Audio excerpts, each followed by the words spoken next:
Bonjour à tous, je suis ravie de vous retrouver aujourd'hui pour répondre à une question d'une de mes abonnées, Elodie Rouxel, qui m'a posé la question il y a quelque temps de savoir quels étaient les critères pour qu'un Lenormand soit de bonne qualité et qu'il tienne dans le temps.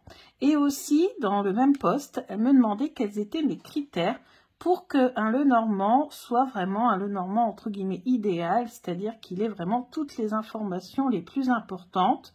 Et voilà, que j'aurais aussi des petits points au niveau de la taille aussi à formuler à ce propos-là. Donc tout d'abord, la qualité. Bon, la qualité minimum, je dis bien minimum, c'est la qualité du voilà, de celui-ci qui est édité par Trajectoire, le Cartamundi aussi on l'appelle. Celui-ci, vous savez, avec le dos en damier. Donc c'est vraiment la qualité, enfin c'est vraiment voilà, de base. Il faudrait pas que la carte soit moins épaisse que cela. Alors c'est pas forcément le jeu qui coûte le plus cher. Par contre, je trouve quand même qu'il est de bonne qualité, c'est-à-dire qu'il est quand même assez résistant, il revient, voilà. Après, j'ai vu quand même que des cartomanciennes qui l'utilisaient très souvent, bah en fait le jeu était complètement abîmé, donc je pense aussi que c'est une question d'intensité d'utilisation. C'est très important que les cartes soient de très bonne qualité. Pourquoi? Parce qu'un petit Lenormand, on doit le brasser très souvent. C'est un jeu, en fait, si vous voulez, qu'il faut vraiment garder, vous voyez, comme là je le fais, garder en main beaucoup, poser la question, brasser énormément. Pourquoi il faut brasser énormément à Lenormand? Parce que vous l'avez peut-être déjà vu dans les tirages, mais souvent à Lenormand, on coupe et on prend à la suite les cartes. On n'étale pas les cartes comme on fait habituellement pour piger les cartes. Alors, on peut faire hein, si on veut, mais c'est vrai que la tradition dans Petit Lenormand, c'est de prendre les cartes qui viennent au-dessus. Et ça nous vient de la tradition, de la cartomancie traditionnelle française depuis le XVIIIe siècle et depuis donc le milieu du XVIIIe siècle avec Etela, puisque dans son fameux ouvrage L'art de tirer les cartes, comment tirer au mieux les cartes, et ben il nous explique qu'en fait on doit faire comme ça, on doit battre les cartes et prendre celles qui se présentent au-dessus, comme ça, à la suite. Pas aller les choisir. Après, bien sûr, si on veut les choisir, on est libre de faire ce que l'on veut, hein, et on peut très bien le faire. Mais souvent, c'est cette tradition-là. Donc, souvent, un petit Lenormand, on le brasse beaucoup plus longtemps qu'un autre jeu. Donc, il faut quand même que les cartes, elles soient quand même assez résistantes. Alors, pour moi, la qualité la plus intéressante de tous les jeux que j'ai pu voir, c'est le Tanis Lenormand. Alors, attendez, je le cherche parce que c'est tout est un petit peu mélangé. Voilà. Donc, je vous montre. Donc, c'est un jeu que j'ai beaucoup tenu dans les mains, que j'ai beaucoup brassé. On le voit ici à la tranche, vous voyez, qui est jauni. Je ne sais pas si ça se voit très bien à la vidéo. Pour moi, c'est la qualité idéale. Carte beaucoup plus épaisse, pardon, 350 je pense minimum, hein. Je me demande si c'est pas plutôt du 400 parce que vraiment très épaisse, et avec un revêtement glacé, parce que, alors attention, les revêtements glacés, il arrive que certains revêtements se décollent. J'ai eu le tour, je dirais pas sur quel jeu, mais voilà, sur un jeu, j'ai ici les bords qui se décollent. Là, absolument pas avec le Tanis, vous voyez, je l'ai brassé énormément et ça ne bouge pas, le revêtement ne bouge pas. Donc parfois les cartes sont épaisses, il y a un revêtement, donc ça c'est intéressant pour protéger de l'eau, si on fait le matin au petit déjeuner, parce que la particularité du Petit Lenormand, c'est vraiment qu'on peut s'en servir partout, tout le temps. C'est vraiment un jeu du quotidien, quoi, je vais dire. Donc là, vous voyez, il y a un revêtement, donc on n'a pas peur de mettre un tout petit peu d'eau dessus, bien sûr pas tremper complètement dans l'eau, et pas waterproof hein, le jeu, mais bon, voilà. Et vous voyez, c'est un jeu que j'ai utilisé énormément et qui ne bouge pas. Il ne bouge pas, donc pour moi, c'est une des meilleures qualités de jeu. Ensuite, on va parler de la taille. Alors, les Lenormand existent dans toutes les tailles, des tailles les plus mini, comme le dernier que je vous ai présenté, mon plus mini jeu, le voici, c'est le Léna Lenormand. Donc vraiment, vraiment petite carte. La taille la plus classique, c'est la carte, voilà, classique, voilà, du jeu classique. Vous avez aussi le Piatnik, sauf que moi, du coup, il se retrouve un petit peu plus petit parce que j'ai coupé les bords blancs. Vous savez que je déteste les bords blancs. Et là, je ne sais pas pourquoi, j'ai eu envie sur le Piatnik de le faire. Donc, je l'ai fait. Donc, du coup, il se retrouve du coup un peu plus petit que la taille en classique. Mais sinon, c'est une taille classique également. Je crois que le Tanis Lenormand est de la même taille, exact. Voilà, même taille que le classique. Voilà, ça c'est vraiment la taille standard, on va dire. Hein, donc on a la petite taille, taille standard. Et ensuite, vous avez des grandes tailles, des jeux de très grande taille. Donc vous avez le Téléma Lenormand. Donc là, vous voyez, hop, la carte est immense par rapport à la carte classique, 2 fois plus grande. Donc voilà.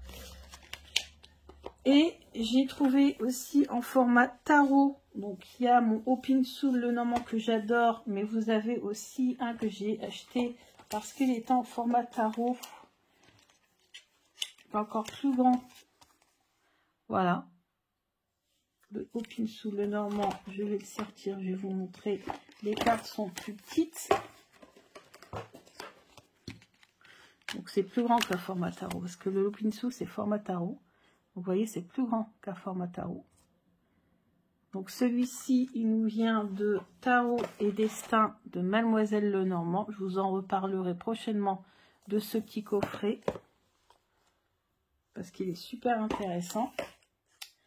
Donc voilà, voilà toutes les possibilités. Alors, dans toutes ces possibilités, je vous explique. Pour moi, la taille idéale d'un jeu petit Lenormand, c'est la taille standard. Ce sont ces deux tailles-là. Vous voyez, ou celle-ci, c'est juste que j'ai retiré les bords blancs. Voilà.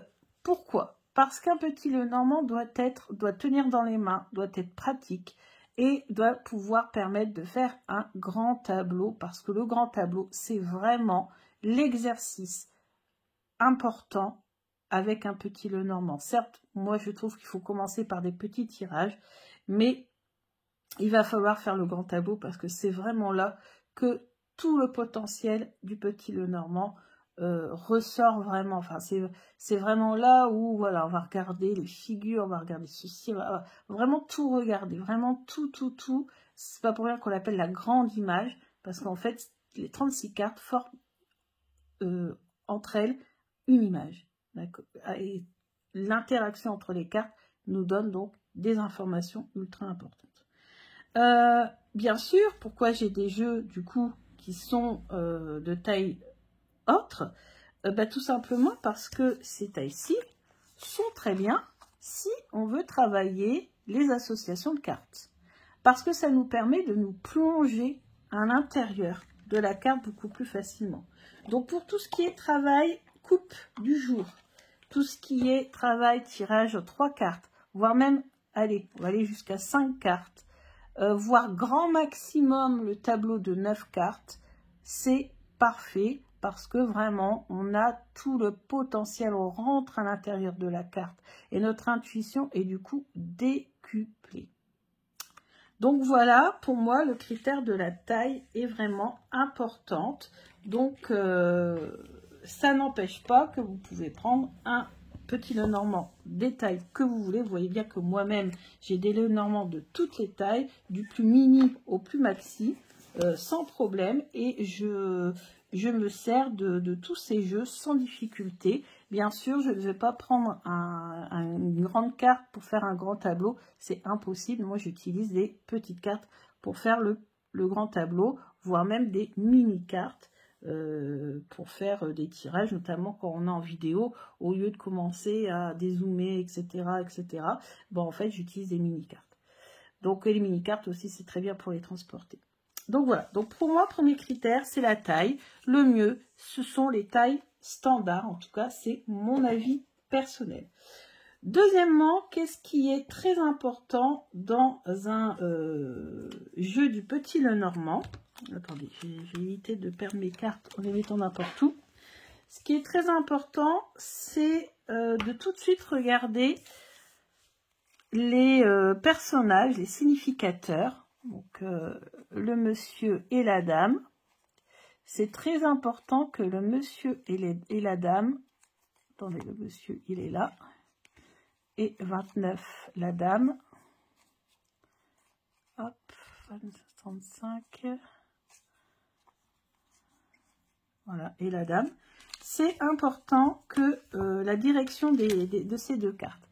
Le mieux, c'est d'avoir un monsieur qui regarde à droite, une dame qui regarde à gauche, ou l'inverse. En tout cas, il faut que les personnages regardent dans les directions opposées.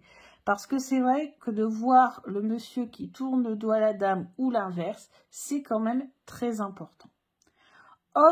Pourquoi? Parce que pour voir s'ils vont dans la même direction ou pas. Et autre chose aussi, c'est important de nos jours que les jeux ne soient plus de 36 cartes, mais de 38 cartes. Parce que, voilà, les choses évoluent. C'est un jeu qui date quand même du début du 19e siècle. Les mœurs ont évolué, voilà, la façon de voir les choses, la société a évolué. Et c'est vrai que pour les personnes du même sexe, c'est important qu'il y ait 2 hommes et 2 femmes. En tout cas, pareil, c'est mon avis personnel. Même si vous avez un jeu de 36 cartes, je vous montrerai dans une autre vidéo que en fait, on n'a pas que 2 personnes dans le Petit Lenormand.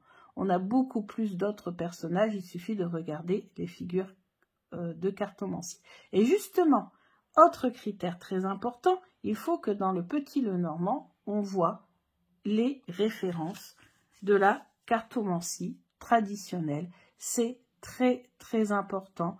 Donc le jeu de 32, donc 32 cartes, ici on en a 36. Pourquoi? Parce qu'on a également les 6 qui sont dans le jeu. On ne va pas de 7 à l'as, mais on va du 6 à l'as. Hein. Donc 6, 7, 8, 9, 10, valet, dame, roi, as. Voilà. Et c'est pour ça qu'on a du coup 36 cartes. Ok. Donc c'est très important qu'on ait ces références parce que justement, le fait ici d'avoir la dame de pique ou la dame de trèfle ou le valet ou le roi, etc., ça peut nous aider à savoir qui est qui et à voir d'autres personnes intervenir dans le grand tableau, dans le tirage. Je vois récemment des jeux qui n'ont plus du tout la référence de la cartomancie traditionnelle. Et ça, c'est un peu dommage. La plupart des jeux, maintenant, ont cette référence ici en bas. Bon, ça va, hein, ça ne gêne pas. Bon, on voit bien que c'est un 7 de cœur. Voilà, il y a juste... Moi, j'ai la première version du Tanis, il y a une erreur au niveau des dames. Il y a 2 dames qui ont été... voilà, il y a une petite erreur. Mais ça a été corrigé dans la nouvelle version. Et comme cette version-là n'est plus en vente, vous ne serez pas embêté si vous achetez le Tanis Lenormand. Vous n'aurez pas d'erreur au niveau des dames dans ce jeu. Donc, bref, pour vous dire qu'il faut quand même cette référence en cartomancie, c'est important. Peut-être pas quand on débute, mais si vraiment on veut être précis, si vraiment on veut exploiter au maximum ce jeu, c'est vrai qu'avoir les personnages de cours ici, les figures, c'est important. D'accord ? Donc ça, c'est un autre critère. Alors après, on va passer en revue les cartes. Alors, bon, le bouquet, rien de particulier. Ok. La faux. Alors, la faux, voilà, faites attention quand même à la direction dans laquelle elle coupe. C'est pas grave si vous avez acheté un jeu dont la faux est située, hop, dans l'autre sens. C'est pas gênant, mais il faudra en prendre compte. Parce que, en fait, ce qui est coupé, c'est ce qui est du côté du manche. Donc, ici, pour nous. Et ce qu'on va récolter, c'est ici côté lame. Donc nous, ce qu'on va récolter, c'est ce qu'il y a à droite. D'accord? Donc à gauche, c'est ce qu'on coupe. Bon là, par exemple, la relation avec une femme. Et là, c'est ce qu'on récolte, un déménagement ou un renouveau. Vous voyez? Donc ça, c'est important. La cigogne, rien de particulier, sauf que on a deux représentations de cigogne. On en a une qui construit son nid et une qui s'envole le 3/4 du temps. Bon, là, dans le Piatnik, elle est en train de se chasser et de se nourrir. Mais voilà. Voilà. Homme-femme, j'en ai déjà parlé. Hein. C'est mieux que qu'ils soient dans deux côtés opposés. Les lys, rien de particulier. Les souris, les rats, bon, rien de particulier. Le renard, rien de particulier. Le cœur non plus. Alors là, c'est important que, ici c'est bon, dans cette carte-là, que le fouet soit d'un côté et que le balai soit de l'autre. Parce qu'ici, on a les raisons de la dispute, des conflits.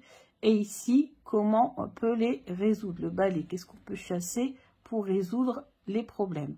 Donc, c'est important qu'il y ait voilà, ces éléments de chaque côté et pas que d'un même côté. Et très important surtout aussi, c'est qu'il y ait ces deux éléments sur la carte.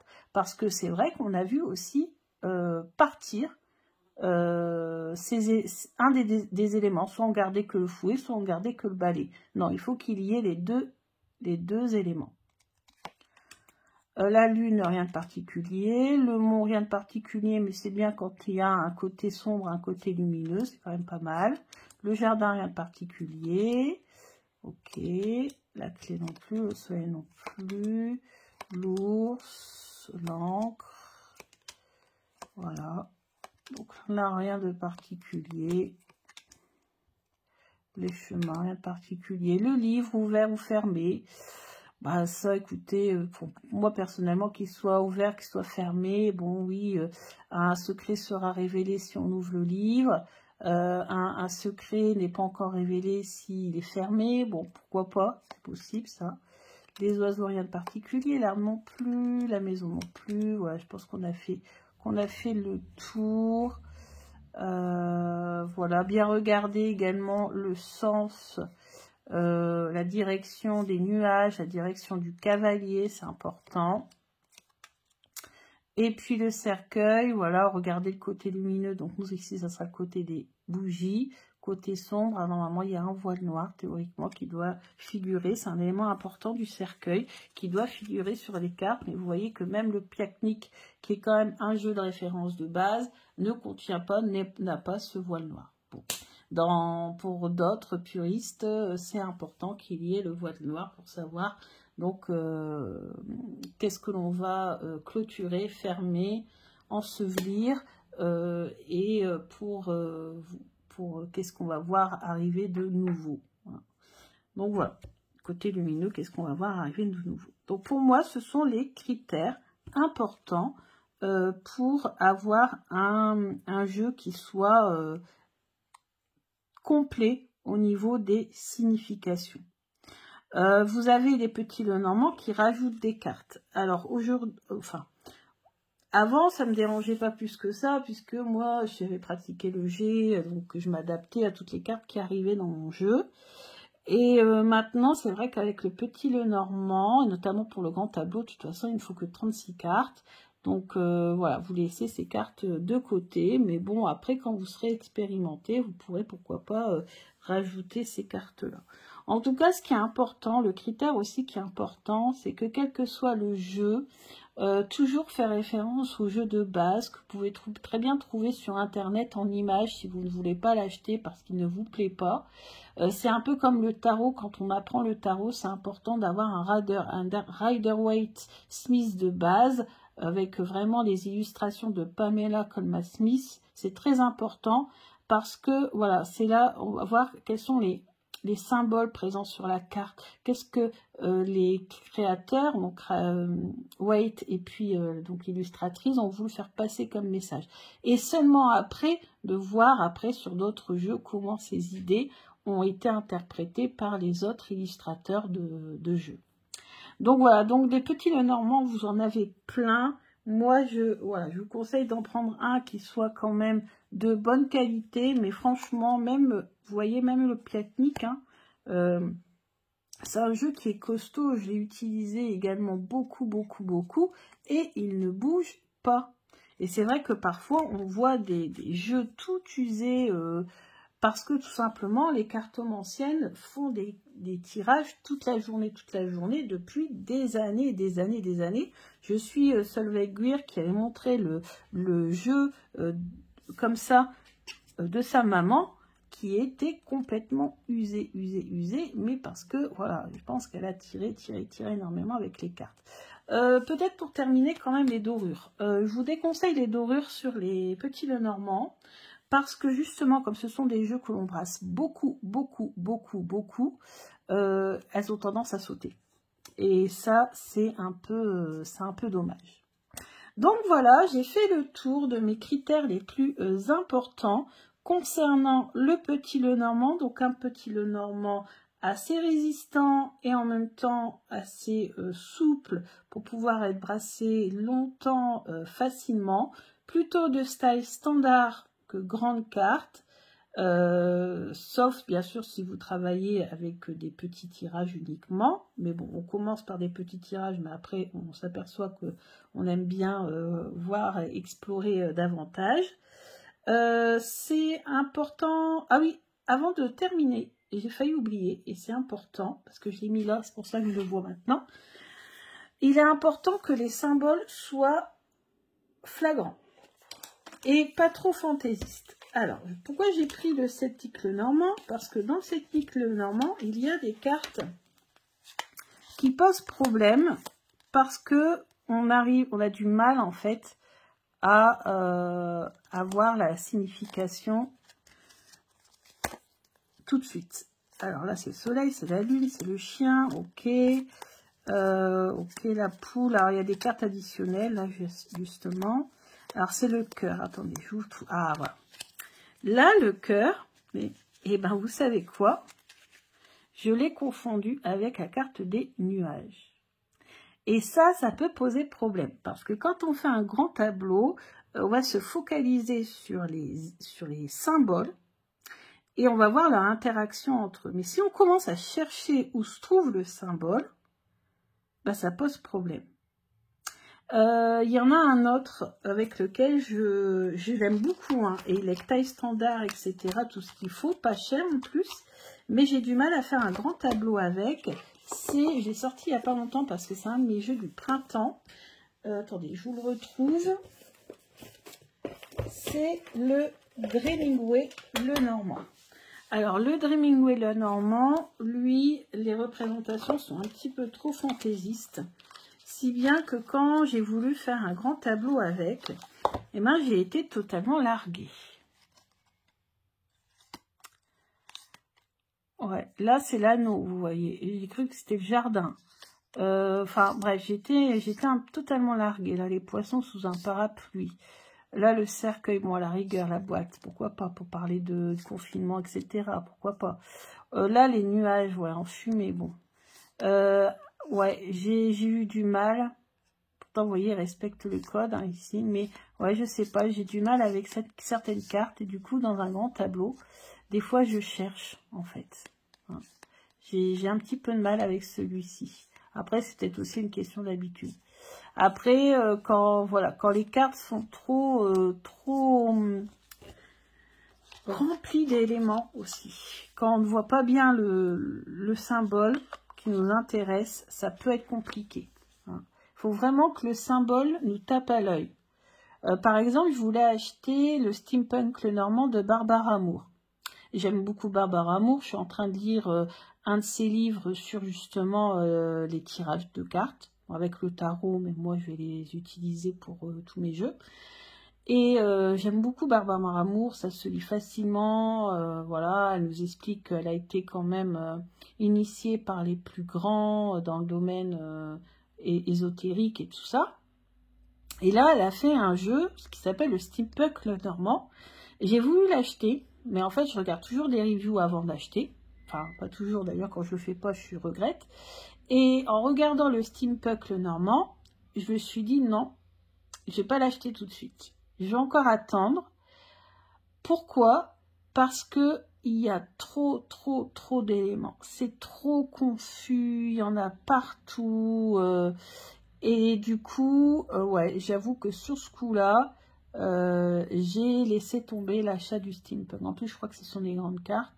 Et ouais, j'ai laissé tomber. Alors maintenant, je suis quand même beaucoup plus pointue sur l'achat de mes jeux. Peut-être parce que bah, forcément, je gagne en expérience.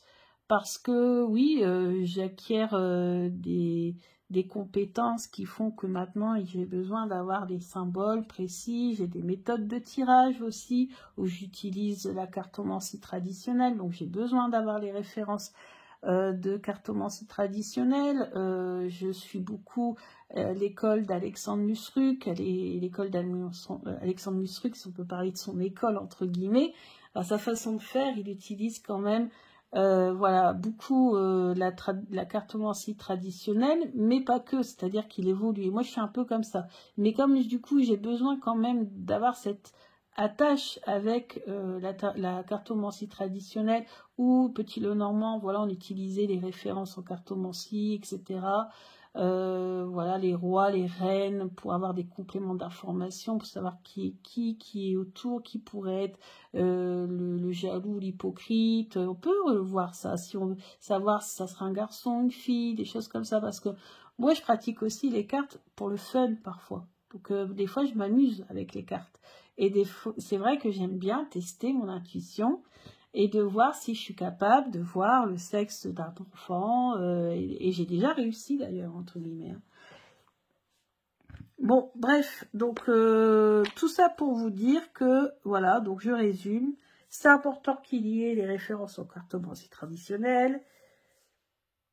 C'est important qu'il y ait voilà, des symboles qui soient bien visibles, que sur certaines cartes, il y ait les éléments importants que l'on attend pour pouvoir lire correctement les cartes, la taille, la qualité, voilà, pour qu'ils tiennent bien en main. En fait, hein, voilà, un petit Lenormand, on le tient comme ça, toujours en main, on l'a toujours en main, on le brasse, on le brasse, on le brasse le plus longtemps possible jusqu'à ce qu'on ressent, on coupe et après, voilà, on prend, même pour le grand tableau, hein, on ne choisit pas les cartes, on les prend comme elles viennent. Donc voilà, j'espère que j'ai été assez claire dans mes explications, j'espère que cette vidéo vous a plu, que j'ai réussi à répondre correctement à la question de Elodie. Si Elodie voit cette vidéo, elle me laissera un petit commentaire pour me dire ce qu'elle en pense. Et vous aussi, vous pouvez me dire ce que vous en pensez. N'hésitez pas à me dire, vous, vos critères indispensables pour qu'un petit Lenormand contienne des informations nécessaires et indispensables pour la compréhension des lectures. N'hésitez pas à me dire ce que vous en pensez en commentaire. Vous savez que je réponds toujours, en tout cas un grand maximum, surtout s'il y a des questions, parce que je me fais un poids d'honneur à répondre aux personnes qui prennent du temps à m'envoyer un message. Je trouve que c'est pour moi en tout cas totalement normal et je peux encore le faire puisque voilà, je n'ai pas encore une communauté de 100 000 abonnés, mais je peux encore le faire en tout cas et j'essaierai toujours de le faire le plus longtemps possible. Donc voilà, je vous embrasse bien fort et je vous souhaite une bonne semaine. Gros bisous!